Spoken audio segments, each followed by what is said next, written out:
Galatiens, soyez les bienvenus pour ce 5e exercice de notre retraite pascale. Il s'intitule « L'examen général de conscience ». C'est-à-dire que nous allons essayer de regarder, non pas depuis notre dernière confession, mais depuis notre naissance, tout ce qui nous a détournés de notre vocation. En fait, depuis mercredi, aujourd'hui et les jours suivants, normalement était prévu beaucoup de temps pour se confesser.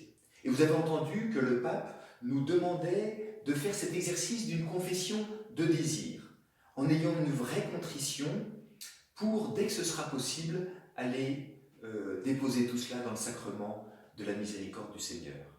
Eh bien, l'exercice de ce jour est là pour nous préparer et pour nous faire vivre vraiment cette confession de désir. Pourquoi ?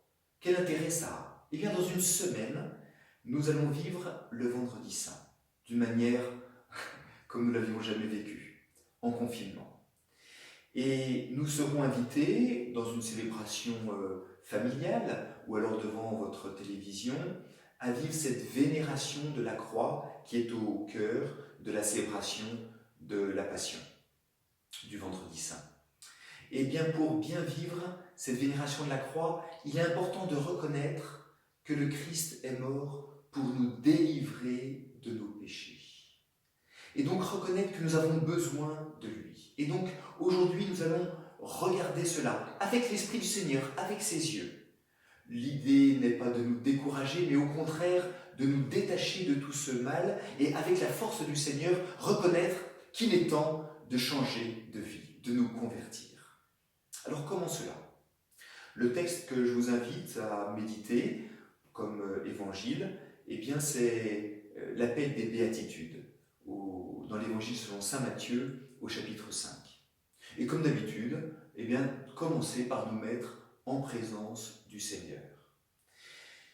Avec les moyens que vous avez utilisés jusqu'à présent s'ils fonctionnent, ou avec d'autres si vous avez semblé que vous n'y passiez pas suffisamment de temps, parce que je vous le redis, ce temps de mise en présence du Seigneur est important. Et donc comme prière, dans cette mise en présence, il est important de demander de bien voir et de rejeter notre péché, d'en avoir une vraie honte et contrition. Ensuite, le thème, je vous propose de commencer par lire l'évangile des béatitudes, lentement. Cet appel à la pauvreté, à la douceur, aux larmes, à la justice, à la miséricorde, au cœur pur, à être un artisan de paix et même à la persécution. L'entendre, cet appel-là, et peut-être qu'à l'aune de cet appel, reconnaître combien nous avons manqué à cet appel du Seigneur. Et donc regarder notre vie, un peu comme nous l'avons fait hier, mais pour regarder comment nous nous sommes détournés de notre vocation. De regarder les lieux, les moments, les décisions qui ont fait que nous avons rejeté, que nous avons repoussé, que nous nous sommes détournés, que nous avons été aveugles sur l'appel du Seigneur à notre plus grande joie, à notre vocation. Cela, nous ne le ferons pas seuls, mais vraiment avec le Père qui nous aime, avec les yeux sur le Christ qui a donné sa vie pour nous, et avec la certitude et la foi en cet esprit qui ne cesse de nous guider pour que nous soyons des véritables disciples du Seigneur. Et puis, nous nous apercevrons peut-être que le Satan, il n'a pas beaucoup d'idées. Et qu'il est comme un chef de guerre, nous dit saint Ignace, qui tourne autour de sa proie et qui a repéré notre point faible. Et nous apercevrons qu'il passe toujours par ce point faible, toujours de cette même manière. Et donc cette méditation nous fera prendre conscience que ce point faible, eh bien, il faut l'avoir en tête. Et peut-être nous serons plus vigilants la prochaine fois qu'il nous attaquera de cette manière-là. Et puis aussi, nous nous apercevrons que le Satan est une poule mouillée. Saint Ignace utilise d'autres termes, mais en gros, ça veut dire ça. Et donc, il nous suffit de le dénoncer fermement pour qu'il s'enfuit. Qu'il suffit que nous ne soyons pas dans le mensonge et dans le silence, mais qu'il s'agit de nommer et de dire ce péché pour que là aussi, comme un amant, nous dit saint Ignace, il s'enfuit. Voilà, cette méditation, elle est importante, comme vous le voyez, pour notre combat contre le démon. Mais évidemment, le plus important, ça sera de reconnaître qu'avec la grâce du Seigneur, il est temps, aujourd'hui, de décider de suivre réellement le Seigneur. Et pour cela, de demander 3 grâces.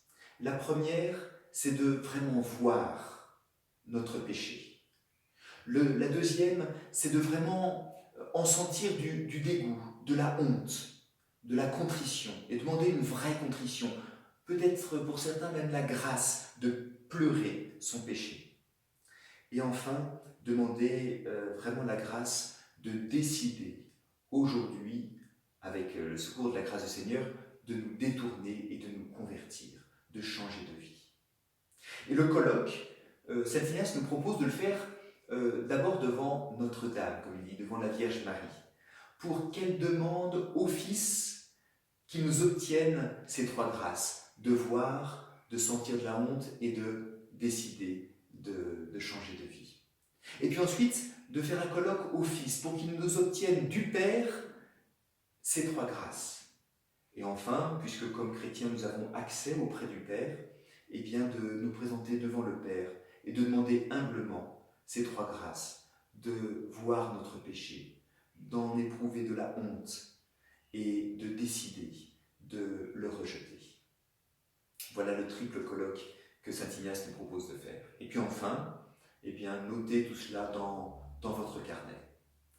À vrai dire, il faudrait que je vous le dise tout à la fin